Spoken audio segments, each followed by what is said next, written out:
دورة شيشة اصفر يا جماعة متكسرة 4 حتت.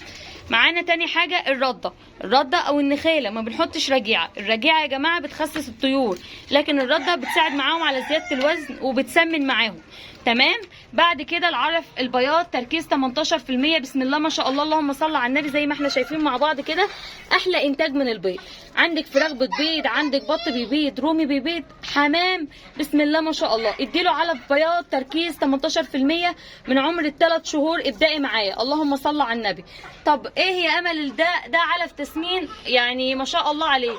يوم علف تسمين، يوم علف بياض، يوم نعمل خلطة كاملة ليهم، يعني ما شاء الله. يوم زي ما احنا عارفين مع بعض بندي عيش وبواقي اكل، يبقى ماشيين معاهم واحدة واحدة كده وبأقل التكاليف. السلام عليكم ورحمة الله وبركاته. اللهم صل وسلم وبارك على رسول الله. ما يحلى الكلام الا بذكر الرسول عليه افضل الصلاة والسلام.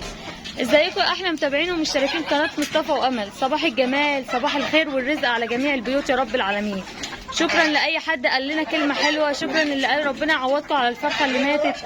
الفرخه اللي ماتت دي كانت هندي يا جماعه، عشان في ناس بتقول لك لا دي فرخه بلدي. دي فرخه هندي يا جماعه، واللي حطيناها كانت فرخه هندي.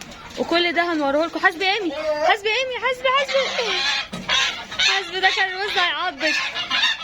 طبعا ده كان الوز ده يا جماعه، يعني ما اقولكوش على اللي بيعملوا فينا لما بنطلعوا على السطح. انتوا شايفين عمال، شوفوا عمال بيعمل ازاي.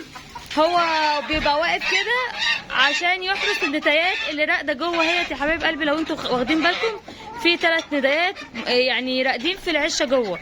تمام. ربنا يكرمنا يا رب ويرزقنا ويرزق كل من كان يا رب العالمين.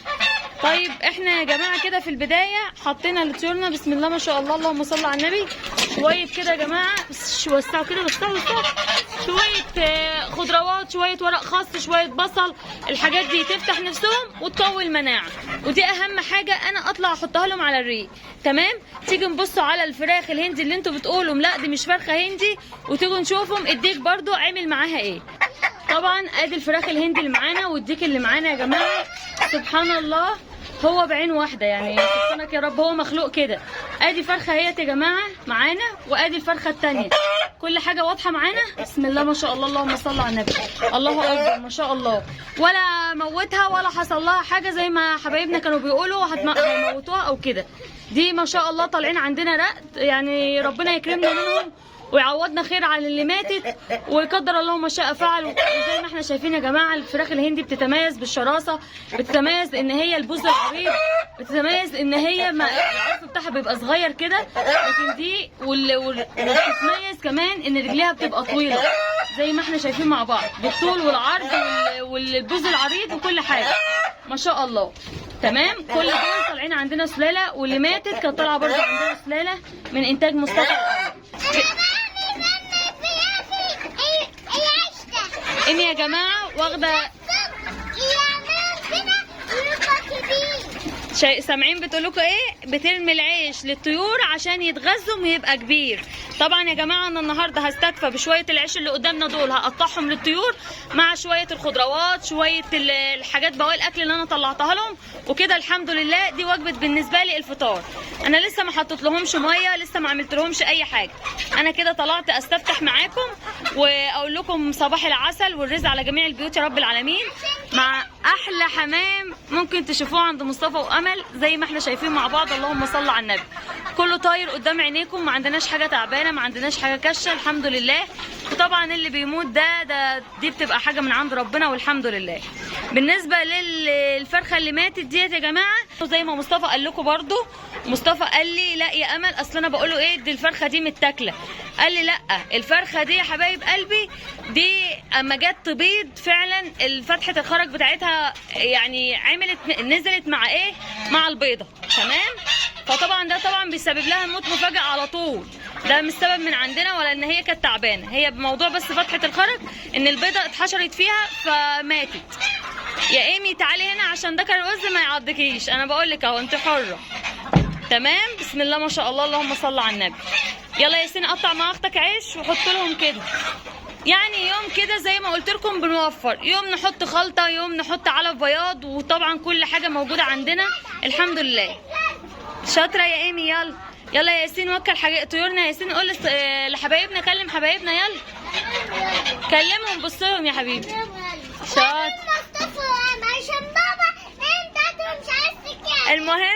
ان انا خدت ياسين وايمي يساعدوني النهارده. انا مش هعمل الروتين، اللي هيعمل الروتين ده ياسين وايمي، صح يا حبيبتي؟ يلا هم يا جماعه اللي هيساعدوني. مصطفى وامل مش هيعملوا حاجه النهارده، ياسين واميمه هم اللي هيعملوا ويوكلوا الطيور بتاعتنا. يلا ياسين احدف لهم يا حبيبي، احدف لهم الاكل، حط لهم الاكل زي ما انتوا عارفين كده انا وبابا بنعمله ايه. تمام؟ بسم الله ما شاء الله. الحمام كله هينزل ياكل، الطيور بتاعتنا هيت قدام عينيكم، يعني حاجات بسيطه بس الحمد لله بناخد منها انتاج كويس من البيض، عشان احنا عارفين يا جماعه ان ده الدخل بتاعنا. تمام؟ بسم الله ما شاء الله، اللهم صل على النبي. دورة البط ودورة الفراخ اللي بألف هنا والشفا اللي خد من عند مصطفى وأمل. تمام؟ واللي قال لنا الحاجة بتاعتكم جميلة ما شاء الله، تشكر وعلى راسنا من فوق، وكفاية مجيتكم عندنا، ده انتوا شرفتونا ونورتونا بجد. ده ميزة عندنا يا جماعة، اللي بيحتاج أي حاجة يجي ياخد من عند مصطفى وأمل. احنا ما عندناش توصيل شحن. بتقولي ايه؟ ليه؟ لا انا عايزاكم تقفوا بعيد عشان الحقوا البطه بتاكل العيش.